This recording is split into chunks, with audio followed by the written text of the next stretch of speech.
aluta continua, tukutane kazini, tukutane site. Si maneno yangu, ni maneno ya Dr. Samora Mshang'a baada ya kukamatia fomu mkononi ya kuomba ridhaa ya chama chake ili awe mgombea wa nafasi ya ubunge katika jimbo la Kongwa mkoani Dodoma. Dr. Samora amechukua fomu hiyo leo Juni 29, 2025 katika ofisi za CCM wilayani humo, ambapo akaanza na utambulisho kisha akaeleza anavyolifahamu jimbo hilo.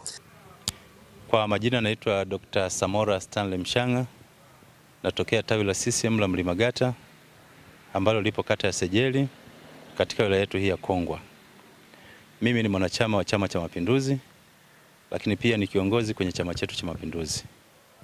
Kwanza mimi ni mjumbe wa mkutano mkuu wa CCM mkoa wa Dodoma, lakini pia mimi ni mjumbe wa baraza la wazazi mkoa wa Dodoma.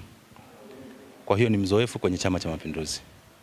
Tumekuwa tukishirikiana mara nyingi sana na viongozi wa CCM ngazi ya mkoa na wilaya kwa ajili ya kuhakikisha kwamba tunakisukuma mbele au tunasukuma mbele kazi za Chama cha Mapinduzi katika kuwatumikia wananchi wa Kongwa, lakini pia pamoja na wananchi wa mkoa wetu wa Dodoma. Bahati nzuri jimbo la Kongwa mimi nalifahamu. Mwaka 2020 nilipita hapa, nikaangalia changamoto zilizopo, nikawaambia wana wa Kongwa kwamba niko tayari kuzifanya kazi za jimbo hili kwa ajili ya kuwaletea watu maendeleo. Na kuna vipaumbele ambavyo mimi niliviweka. Kwa bahati mbaya sikuchaguliwa, kura hazikutosha. Lakini kwa sababu wajumbe walinipa nafasi ya pili, nikawaahidi kwamba uchaguzi utakaofuata nitakuja nikiwa imara zaidi kwa ajili ya kutekeleza yale ambayo mimi nimeyaona yanafaa kutekelezwa kupitia usimamizi wangu. Kisha Dr. huyo akaongeza kusema, kwa nini nasema kwamba mimi ninatosha kuwa mbunge wa jimbo la uchaguzi la Kongwa?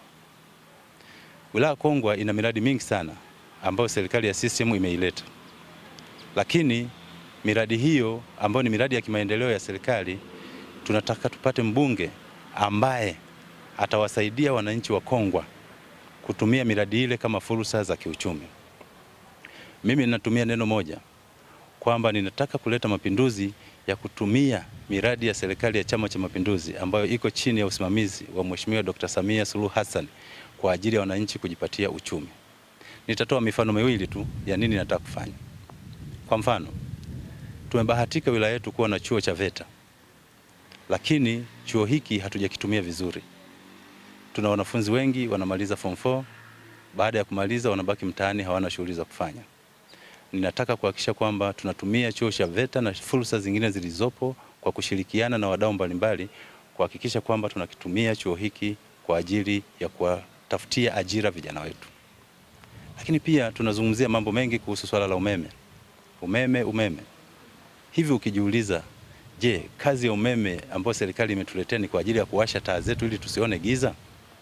Mimi ninasema hapana. Hiyo inaweza kuwa moja ya sababu za kupata umeme. Lakini tunatakiwa tuutumie umeme kama fursa ya kiuchumi. Vijana wetu tutawapeleka VETA, watajifunza fani mbalimbali ili waweze kuja kuutumia umeme huu katika shughuli mbalimbali za kiuchumi kama masuala ya uchomeleaji vyuma, madirisha, milango, lakini pia kupata viwanda vidogo vidogo kwa ajili ya kujipatia miradi mbalimbali ya kuendesha maisha yao. Kutoka hapa wilayani Kongwa, mkoani Dodoma, Tanzania, John Israeli wa Banda Media.